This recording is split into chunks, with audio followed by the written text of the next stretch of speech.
వల్లి రూమ్లో కూర్చొని ఉంటుంది. అప్పుడే చందు అక్కడికి వచ్చి ఇప్పుడు ఎలా ఉంది నీకు అని అడుగుతూ ఉంటాడు. నాకేంటి గుండ్రాయిలా ఉన్నాను, చాలా బాగున్నాను అని వల్లి చెప్తూ ఉంటుంది.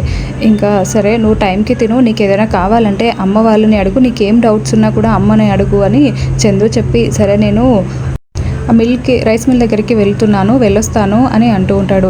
సరే బా అని వల్లి చెప్తూ ఉంటుంది. నీకేమైనా కావాలా అని అడుగుతూ ఉంటే లేదు బా, నువ్వు నాతో ఉండి నా మీద ఇంత ప్రేమగా ఉంటే చాలు బా, నాకు ఇంకేమీ అక్కర్లేదు అని వల్లి చెప్తుంది.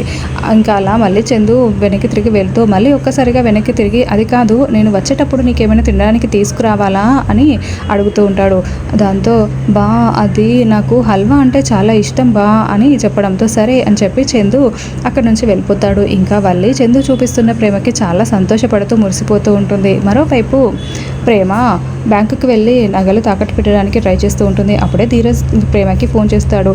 ప్రేమ ఎక్కడున్నావు అంటే నేను ఇక్కడ బ్యాంక్లో ఉన్నాను అని నోరు జారుతుంది.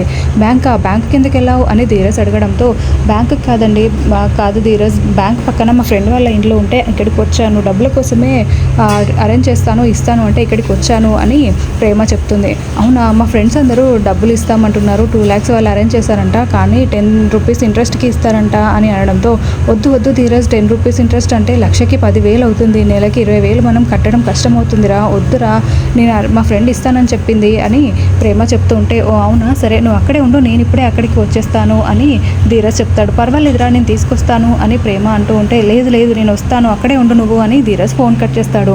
ఇంకా ప్రేమ చాలా టెన్షన్ పడుతూ బ్యాంక్ లోపలికి వెళ్ళి మేనేజర్తో మాట్లాడుతూ ఉంటుంది. సార్ నాకు అర్జెంటుగా మనీ ఇవ్వండి సార్, నా నగలు తాకట్టు పెట్టుకొని అని అడుగుతూ ఉంటే చూడమ్మా, నీకన్నా ముందు చాలామంది ఉన్నారు, నీ పని ఈరోజు అవుతుందో అవదో నేను కాస్త చూసి చెప్తాను, ఇంత అర్జెంటుగా అంటే పనులు కుదరవమ్మా, రేపు రా అని మేనేజర్ చెప్తుంటే అది కాదు సార్, ప్లీజ్ సార్ ట్రై చేయండి అని ప్రేమ బ్రతిమలాడుతూ ఉంటుంది. కానీ మేనేజర్ వినకుండా ప్రేమని నచ్చచెప్పి అక్కడి నుంచి పంపించేస్తాడు. అలా ప్రేమ బయటికి రావడంతో ధీరజ్ అక్కడికి వస్తాడు. ఏంటి ఏదో ఫ్రెండ్ వాళ్ళ ఇల్లు అన్నావు, ఇప్పుడేమో బ్యాంక్ దగ్గర ఉన్నావు, ఇక్కడే చూస్తేనేమో ఎలాంటి ఇల్లులు లేవు అని అడుగుతూ ఉంటే అదంతా సరే పద, ముందైతే మనం ఇంటికి వెళ్దాం అని ప్రేమ నచ్చచెప్పి ధీరజ్ని ఇంటికి తీసుకువెళ్తూ ఉంటుంది.